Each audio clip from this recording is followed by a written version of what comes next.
All right, welcome back. We're going to look at some general trends. Yeah, let's get into it.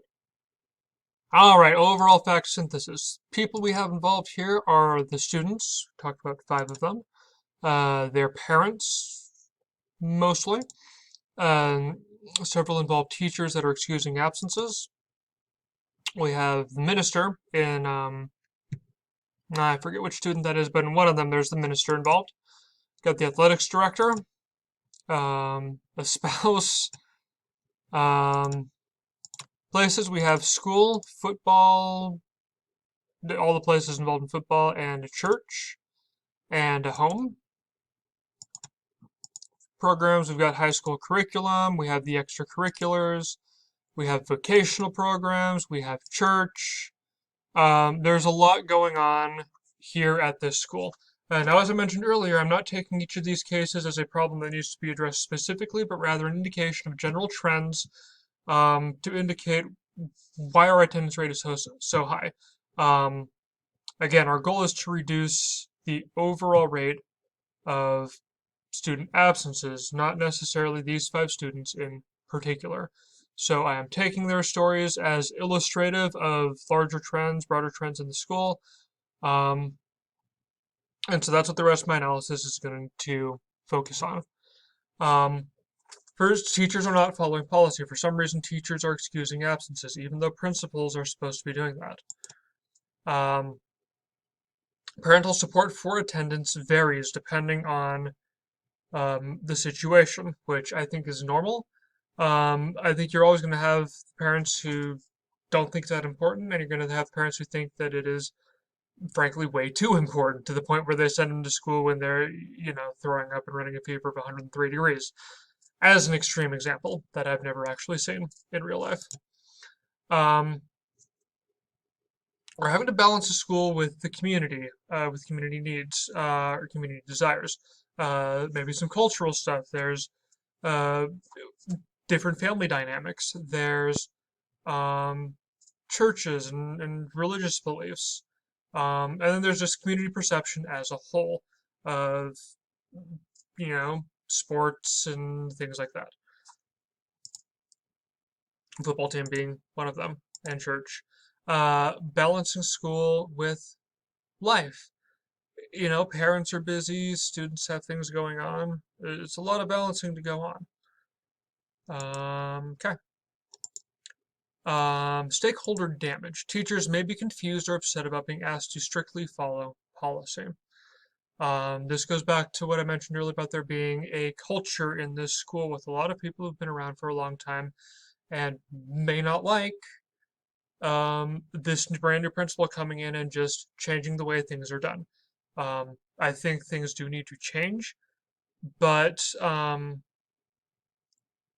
it can't just be done by executive fiat. We've got to, we can't just lay down the law that's going to have a lot of bad side effects, which I'll get into a little bit later. Possible freedom of religion concerns with the churches apparently just requesting students to leave school to go on these church trips.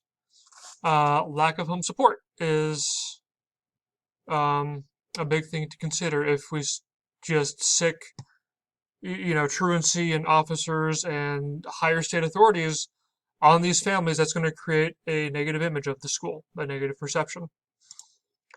Stakeholder interest. The school wants better attendance because if you're not in school, you're not going to be learning. Teachers may have expectations about what kind of leeway they have and what they're allowed to do. Don't know a whole lot about the community support. Middle income, runs the whole gamut of things. Consultation. Who do I want to talk to? Well, who has been consulted, I should start with. Stakeholder consultation has been spotty. I would say in the case of Tyrone, Carl, and John, we have pretty good information from most of the stakeholders on how they feel. For Christina and Karen, there are some missing places. Christina, I know nothing about what her parents think. For Karen, again, parents and the spouse, what is going on there? I can learn a lot more about this situation by talking to the stakeholders. What does Karen's family dynamic look like? What does Christina's parents think about her absences? Are they aware of them, or are they just not? How and why did teachers start ignoring policy? Um, at this point, I know enough to make some decisions. So we are going to get into our options now. Option one, of course, is do nothing. Option two, report to truancy officers and state authority. My school recently had a student who was just gone. We ended up filing a report on that, and that got things fixed really quickly. So that is an option. Compel staff to follow policy. Learn about school culture and past changes, and build community support for attendance. Let's get into the analysis here. If I do nothing, attendance will likely not improve. School culture will remain the same. My performance will likely be ranked poorly. Again, the superintendent has asked me to improve attendance. If I don't do anything, that's going to reflect poorly on me. It's going to affect my career, my ability to provide for my family. Students' future prospects will likely not improve. Now, that's not to say that all of them have poor prospects. Rather to say the prospects will likely not improve from the attendance standpoint. Reporting to truancy officers and state authorities. It's the most legally straightforward option. You know, the law says this, you're not doing it, so I'm going to report you. Straightforward. I don't think there's any legal ambiguity there. It will likely get results. I think people will respond when they have officers knocking on their door. An argument could be made that this is necessary because the school has attempted to resolve, particularly in the case of Carl, and parties are not responding. Although in that case, it was an officer who went and haven't had results. So it will likely damage the school's relationship with the community. Again, once you start sending in officers, police, agents, whatever, that's not a good look. Compel staff to follow policy. It is legally sound. It is board approved, so there's no concerns there. But may be met with resistance. Again, there is a low turnover. These teachers have been here a while. They are used to doing things a certain way. They may ignore the directive because it's just, that's not how we do things. You're the new principal. How dare you tell us what to do?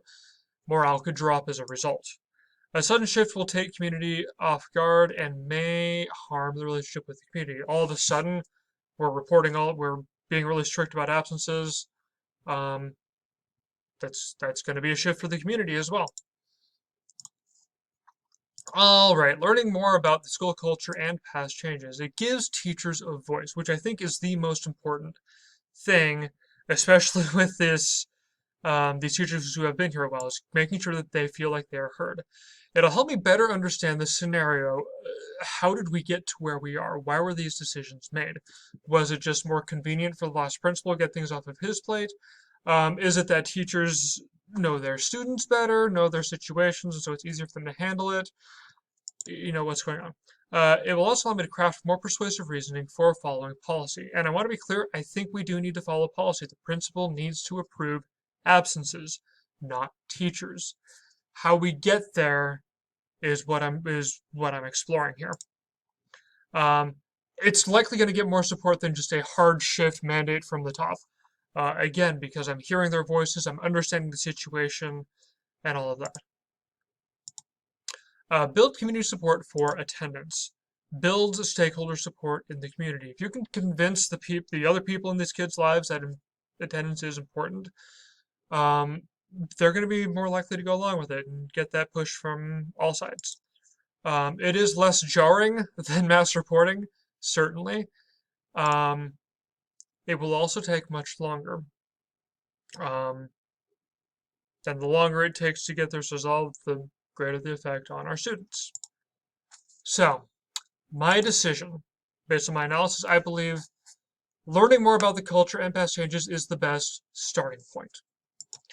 And building a community support is the next best step in this process. Get the school, get my own people united. They'll be able to provide more insight to the community, what's going on, and then I can build out from there. These options take the concerns of all stakeholders into considerations and give everyone a voice. So, for the implementation, you start with casual conversations with staff to find out why are teachers excusing absences? Why doesn't it go through the principal? They should be casual, informal. Don't want to be calling people down to your office to ask them. That feels like an interrogation. Keep it light, keep it casual, figure out what's going on. You can also conduct a survey that asks staff how comfortable they are at excusing students' absences and finding out why they feel that way. That's going to get a better sense of how resistant people might be to this change and reveal some of the reasoning behind why it is this way. I can use this data to present a case for why teachers shouldn't excuse absences. Policy and state law need to be in there, but shouldn't be like the big focus. Because that again just feels like I'm dictating. It's possible the outcome will include positive attitude about the way things are, negative attitudes, or a mixed attitude. I'm gonna have to keep that in mind as I plan how to persuade them to change the policy.